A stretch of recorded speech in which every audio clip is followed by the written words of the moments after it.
जानता था तू साक्षी की वजह से अश्विनी को माफ कर देगा। ताऊ जी बोले, माँ बाप के किए की सजा बच्चों को कभी नहीं देते, और फिर ये तो मेरी बेटी है, मैं भला ऐसे गुस्सा कैसे हो सकता हूँ। मैंने साक्षी का माथा चूमते हुए कहा। उस पल एक बाप बोल रहा था और उसे कुछ फर्क नहीं पड़ रहा था कि कोई क्या सोचेगा। अगर उस समय कोई मुझसे सच पूछता तो भी मैं सब सच बोल देता। मेरे मुंह से मेरी बेटी सुनकर अश्विनी फिर से मुस्कुरा दी। वो सोच रही थी कि मैंने उसे माफ कर दिया है, पर मेरा दिल उसके लिए अब पत्थर का बन चुका था। उसने मेरे हाथ से साक्षी को लिया और ऊपर उसे दूध पिलाने चली गई। मैं अपनी माँ के पास आया और उनका हाल चाल पूछा। चाय पी और मेरा दिल फिर से साक्षी के लिए बेकरार हो गया। मैं उसे ढूंढता हुआ ऊपर पहुंचा। अश्विनी ने उसे दूध पिलाना बंद किया था और मैं वहां रुका नहीं और छत पर चला गया। वो मेरे पीछे पीछे साक्षी को गोद में लेकर आए और फिर मेरी तरफ बढ़ाते हुए बोली, आपकी लाडली।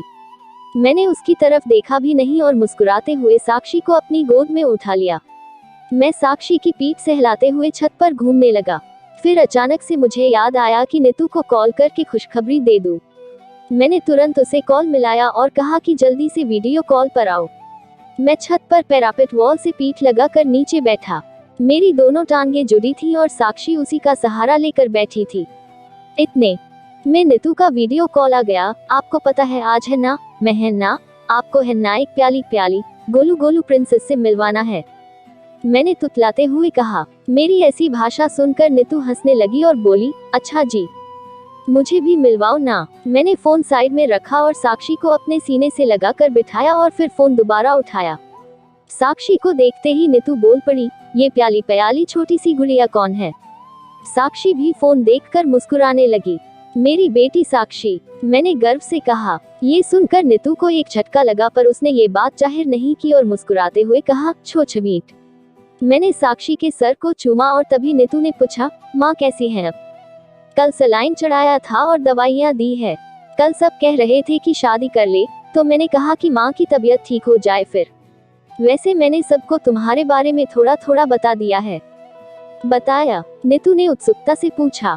यही कि तुमने मुझे मरने से बचाया और फिर मुझे अपने बिजनेस में भी पार्टनर बनाया, बस तुम्हारा नाम नहीं बताया। मैंने कहा, हाय कितना वेट करना होगा। नीतू ने सांस छोड़ते हुए कहा, यार जैसे ही माँ ठीक हो जाएंगी मैं उन्हें सब कुछ बता दूंगा। तब तक मैं तुम्हारा परिचय मेरी बेटी से करा देता हूँ। बेटा साक्षी, ये देखो, मैं है ना, इनसे है ना शादी करने वाला हूँ, फिर ये है ना आपकी मम्मी होंगी, मैंने तुतलाते हुए कहा। पर मेरी ये बात शायद नीतू को ठीक नहीं लगी। तुम बुरा न मानो तो एक बात पूछूं, नीतू बोली। उसी आवाज में गंभीरता थी, इसलिए मैंने पूरा ध्यान साक्षी से हटाकर नीतू पर लगाया और हाँ में सर हिलाया। Are you sure? नीतू ने डरते हुए कहा। ये डर जायज था, क्योंकि अगर किसी बाप से पूछा जाए कि ये उसका बच्चा है तो गुस्सा आना लाजमी है। हाँ, ये मेरा ही खून है।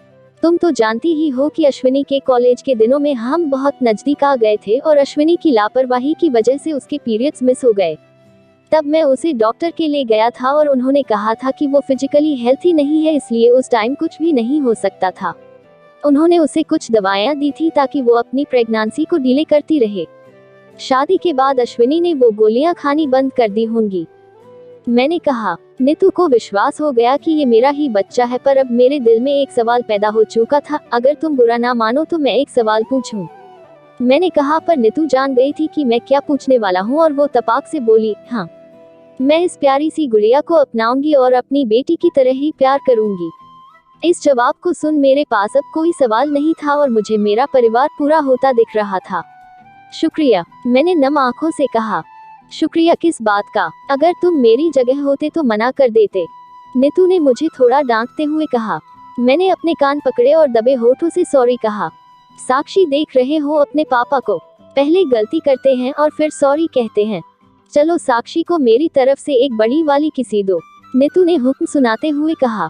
मैंने तुरंत साक्षी के दाएं गाल को चूम लिया। साक्षी एकदम से मुस्कुरा दी। उसकी मुस्कुराहट देखकर हम दोनों का दिल एकदम से ठहर गया।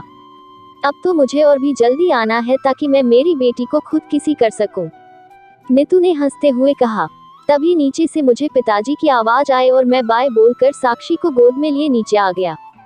नाश्ता तैयार था तो अश्विनी ने साक्षी को गोद में लेने को हाथ आगे बाए, पर मैंने उसे कुछ नहीं कहा और साक्षी को गोद में लेकर माँ के कमरे में आ गया। मेरा और माँ का नाश्ता लेकर पिताजी कमरे में ही आ गए। अच्छा बेटा, अब तो साक्षी को यहाँ लिटा दे और नाश्ता कर ले, पिताजी बोले, पर मेरे पास उनकी बात का तर्क मौजूद था। आज माँ मुझे खिलाएंगी, मैंने कहा तो माँ ने बड़े प्यार से मुझे पराठा खिलाना शुरू किया और मैंने साक्षी के साथ खेलना जारी रखा। नाश्ता के बाद मैंने माँ को दवाई दी और फिर उन्हीं के बगल में बैठ गया। क्या मनोरम दृश्य था। एक साथ 3 पीढ़ी, माँ के बगल में उनका बेटा और बेटे की गोद में उसकी बेटी।